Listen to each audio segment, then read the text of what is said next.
Hi hello ಎಲ್ಲರಿಗೂ ನಮಸ್ತೆ. ನಾವಿವತ್ತು ಹೊರಟಿದ್ದೀವಿ. ಎಲ್ಲಿಗೆ ಅಂತ ಗೆಸ್ ಮಾಡ್ತೀರಾ? ಬಂಡಿ ಮಕ್ಕಳಮ್ಮ ಟೆಂಪಲ್ಗೆ. ಆಲ್ರೆಡಿ ಟೈಮು 12:30 ಆಯಿತು. ಬೆಳಗ್ಗೆಯಿಂದ ಶಾಪ್ ಕೂಡ ಓಪನ್ ಮಾಡಿಲ್ಲ. ಸೊ ನಮ್ಮ ಫ್ರೆಂಡು ಟೆಂಪಲ್ಗೆ ಹೋಗೋಣ ಅಂತ ಹೇಳಿದ್ರು. ಅಂತೇಳಿ ನನಗೆ ಸಿಕ್ಕಾಪಟ್ಟೆ ಕೆಲಸ ಇದೆ. ಬಟ್ ಆದರೂ ಫ್ರೆಂಡ್ಗೆ ಸ್ವಲ್ಪ ರೆಸ್ಪೆಕ್ಟ್ ಕೊಡಬೇಕು ಅಂತೇಳಿ ಸರಿ ಅಂತ ಹೊರಟಿದ್ದೀನಿ. ಇನ್ನು ಲಾಸ್ಟ್ ಟೈಮ್ ನಾನು ಹೋಗಿದ್ದೆ ಮತ್ತು ನನ್ನ ಮಗಳು ಕರ್ಕೊಂಡು ಹೋಗಿರಲಿಲ್ಲ. ಅವಳು ನೋಡಿಲ್ಲ ಕೂಡ ಆ ಟೆಂಪಲ್ನ. ಸೊ ಈ ಸಲ ಅವಳು ನಾನು ನೋಡಬೇಕು, ರಜಕ್ಕೆ ಎಲ್ಲೂ ಕರ್ಕೊಂಡು ಹೋಗ್ತಾ ಇಲ್ಲ ಅಂತ ಹೇಳಿದ್ಲು. ಹಾಗಾಗಿ ಸರಿ ಹೋಗೋಣ ಅಂತೇಳಿ ಫ್ರೆಂಡೂ ಸ್ವಲ್ಪ ಫೋರ್ಸ್ ಮಾಡ್ತಿದ್ದಾರೆ ಅಂತ ಹೊರಟಿದ್ದೀವಿ. ಇನ್ನು ನಾನು ಏರೋಬಿಕ್ಸ್ ಕ್ಲಾಸಿಗೆ ಬೇರೆ ಹೋಗ್ತಾ ಇಲ್ಲ, ಯಾಕೆಂದರೆ ಕೆಲಸ ಸ್ವಲ್ಪ ಜಾಸ್ತಿ ಪ್ರೆಷರ್ ಇರೋದ್ರಿಂದ ಆಗ್ತಾ ಇಲ್ಲ ಹೋಗಿ ಅಲ್ಲಿ ಎಕ್ಸಸೈಸ್ ಎಲ್ಲ ಮಾಡೋದಕ್ಕೆ. ಹಂಗಾಗಿ ನೋಡೋಣ, ಮಂಡೆಯಿಂದ ಹೋಗಬೇಕು ಅಂದ್ಕೊಂಡಿದ್ದೀನಿ. ಸೊ ಇವಾಗ ಲೇಟ್ ಆಗ್ತಾ ಇದೆ ಸೊ ಇವಾಗ ಟೈಮ್ ಆಗಿದೆ. ನಮ್ಮ ಅಮ್ಮನ ಫ್ರೆಂಡ್ ವೆಯ್ಟ್ ಮಾಡ್ತಿದ್ದಾರೆ, ಬನ್ನಿ ಅಲ್ಲಿ ಹೋಗೋಣ. ಹೋಗ್ತಾ ದಾರಿಯಲ್ಲಿ ವಿಡಿಯೋ ಮಾಡ್ತೀವಿ. ಸರಿ ಬಾಯ್, ಟೈಮ್ ಆಯಿತು, ಬಾಯ್. ಇನ್ನು ನಾವು ನಮ್ಮ ಮನೆಯಿಂದ 2 ವೀಲರ್ ತೊಗೊಂಡು ಹೊರಟ್ವಿ. ನಮ್ಮ ಫ್ರೆಂಡ್ ಮನೆ ಹತ್ರ ನಮ್ಮ ಗಾಡಿನ ಪಾರ್ಕ್ ಮಾಡಿ ಅಲ್ಲಿಂದ ಕ್ಯಾಬ್ ಬುಕ್ ಮಾಡಿಕೊಂಡು ಹೋಗಬೇಕು. ನಾವು 3 ಜನ ಹೋಗ್ತಾ ಇರೋದು. ಲಾಸ್ಟ್ ಟೈಮು ನಮ್ಮ ಅವ್ರ ಫ್ರೆಂಡ್ ಬಂದಿದ್ದರು. ಈ ಸಲ ಅದ್ರ ಬದಲು ನನ್ನ ಮಗಳು ಬಂದಿದ್ದರು. ಇನ್ನು ಹತ್ರ ಅವ್ರ ಮನೆ ಹತ್ರ ಬಂದ್ವಿ. ನಾನಿದು ಅವ್ರ ಮನೆಗೆ ಬರ್ತಾ ಇರೋದು 3ನೇ ಸಲ ಅನಿಸುತ್ತೆ. ಬಟ್ ರೋಡ್ ತಪ್ಪಿಸ್ಕೊಂಬಿಟ್ಟಿದ್ದೀನಿ, ಎಲ್ಲೋಗಬೇಕು ಅಂತ ಗೊತ್ತಾಗ್ತಾ ಇಲ್ಲ. ಆಮೇಲೆ ಹಂಗೆ ರೋಡು ಹೋಗ್ತಾ ನೆಕ್ಸ್ಟ್ ರೋಡು, ಆ ರೋಡು, ಈ ರೋಡು ಅಂತ ಫೈನಲಿ ಅವ್ರ ಮನೆ ಹತ್ರ ರೀಚ್ ಆದ್ವಿ. ಇನ್ನು ಈ ನಮ್ಮ ಫ್ರೆಂಡ್ ಅಂತೂ ಪ್ರಾಣಿ ಪ್ರಿಯರು. ಅವ್ರ ಮನೆಗೆ ಸುಮಾರು 3ರಿಂದ 4 ಇದ್ವು ಡಾಗ್ಗಳು. ಇವಾಗ ಒಂದನ್ನು, ಅದು ಒಂಥರ ಬೇಟೆ ನಾಯಿ ಥರ ಇರುತ್ತಲ್ಲ, ಅದಿತ್ತು, ಅದನ್ನು ಊರಿಗೆ ಕೊಟ್ಬಿಟ್ಟಿದ್ದಾರೆ. ಇದು ಸ್ನೋಫಿ ಅಂತ, ಇದೊಂದು ಇಟ್ಕೊಂಡಿದ್ದಾರೆ. ಇನ್ನು ಒಳಗಡೆ ಬೆಕ್ಕು ಮತ್ತು ಇನ್ನೊಂದು ಚಿಕ್ಕದು ಏನು ಪಗ್ ಅಂತಾರಲ್ಲ, ಅದೊಂದಿದೆ. ಇದಂತೂ ತುಂಬ ಫ್ರೆಂಡ್ಲಿ. ನನಗೆ ಭಯನೇ ಆಗ್ತಾಯಿತ್ತು. ಇಷ್ಟು ದೊಡ್ಡ ನಾಯಿ ಮರಿಗೆ ನಾನು ಯಾವತ್ತೂ ಮುಟ್ಟೇ ಇರಲಿಲ್ಲ. ಅದ್ರ ಹತ್ರ ಹೋಗೋಕ್ಕೆ ಭಯ ಪಡ್ಕೊತಾ ಇದ್ದೆ. ಬಟ್ ಇದು ತುಂಬ ಫ್ರೆಂಡ್ಲಿ, ಚೆನ್ನಾಗಿ ಇತ್ತು. ಆಮೇಲೆ ಶೇಕ್ ಹ್ಯಾಂಡ್ ಕೇಳಿದ್ರೆ ಅದು ಕೊಡ್ತಾ ಇರಲಿಲ್ಲ. ಯಾಕೆ ಅಂದರೆ ನಮ್ಮ ಫ್ರೆಂಡ್ ಹೇಳಿದ್ರು, ಅದು ಬಿಸ್ಕೆಟು ತಿಂಡಿ ಏನಾದರೂ ಕೊಟ್ಟರೆ ಮಾತ್ರ ಅಂತೆ ಅದು ಶೇಕ್ ಹ್ಯಾಂಡ್ ಕೊಡೋದು. ಸರಿ, ನಂಗೆ ಗೊತ್ತಿರಲಿಲ್ಲಲ್ಲ, ನೆಕ್ಸ್ಟ್ ಟೈಮ್ ತೊಗೊಬತ್ತೀನಿ ಅಂತ ಹೇಳಿದೆ. ಇನ್ನು ಅಷ್ಟರಲ್ಲಿ ನಮ್ಮ ಫ್ರೆಂಡ್ ಆಟೋ ಬುಕ್ ಮಾಡಿದ್ರು. ಸರಿ ಅಂತ ಹೊರಟ್ವಿ ನಾವು ಆಟೋದಲ್ಲಿ. ಇನ್ನು ಈ ಆಟೋದವ್ರಂತೂ ಈ ಸಲ ಹೆಂಗೆ ಮಾಡಿಬಿಟ್ರಂದರೆ, ಸುತ್ತಾಕೊಂಡು ಅರ್ಧ ಗಂಟೆಗೆ ಹೋಗ್ಬೋದಿತ್ತು ದೇವಸ್ಥಾನ ಹತ್ರ. ಬಟ್ ಇವರು ಸುಮಾರು ಅರ್ಧ ಗಂಟೆಗೆ ಹೋಗೋ ದಾರಿಗೆ 1 ಅವರ್ 1.5 ಅವರ್ ತೊಗೊಂಡ್ರು. ಆಟೋದಲ್ಲಿ ನಿದ್ದೆನೇ ಬಂದುಬಿಡ್ತಾಯಿತ್ತು ನೋಡಿ. ಎಲ್ಲಿ ಬೇಕಲ್ಲಿ ಸಂಧಿ ರೋಡಲ್ಲೆಲ್ಲ ಸುತ್ತಾಡ್ಕೊಂಡು ಕರ್ಕೊಂಡೋದ್ರು.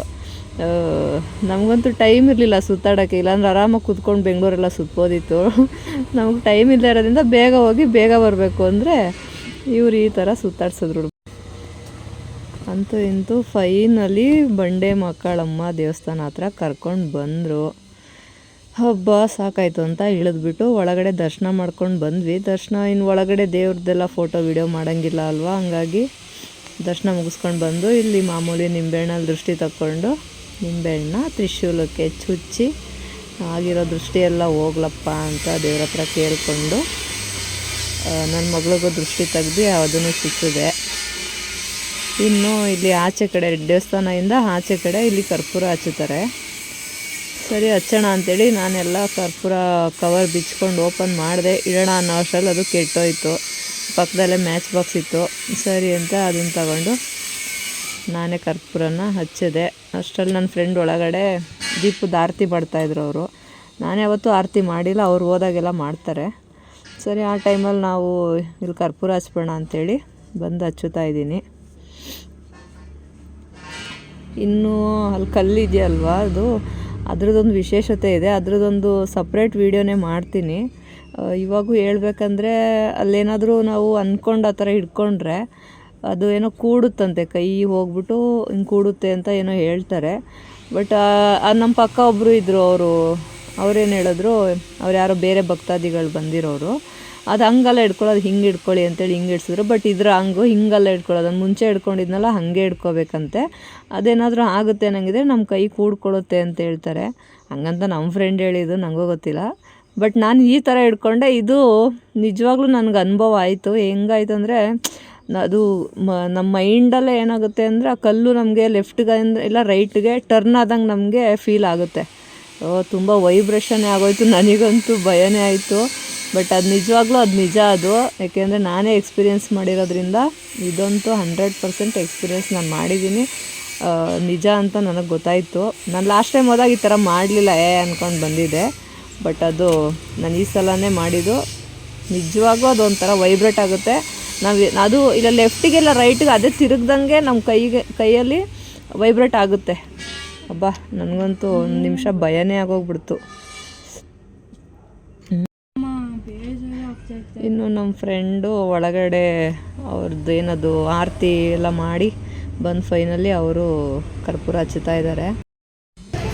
ಇಂತೂ ನಮ್ಮದು ಸೆಕೆಂಡ್ ಟೈಮು ಬಂಡೆ ಮಕ್ಕಳಮ್ಮ ಟೆಂಪಲ್ ದರ್ಶನ ಮುಗೀತು.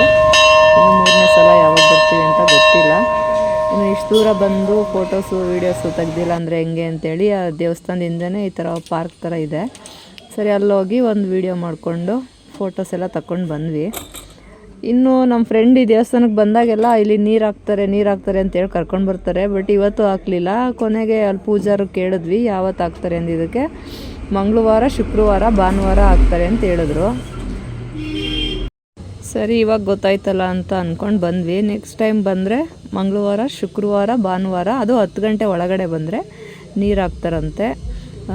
ನೋಡೋಣ ನೆಕ್ಸ್ಟ್ ಟೈಮು ಅದೇ ಟೈಮಿಂಗಿಗೆ ಬರ್ತೀವಿ. ನೋಡ್ರಿ ನನ್ನ ಬ್ಯಾಟ್ರಿ ಲೋ ತೋರಿಸ್ತೈತಾ ಅಲ್ಲಿ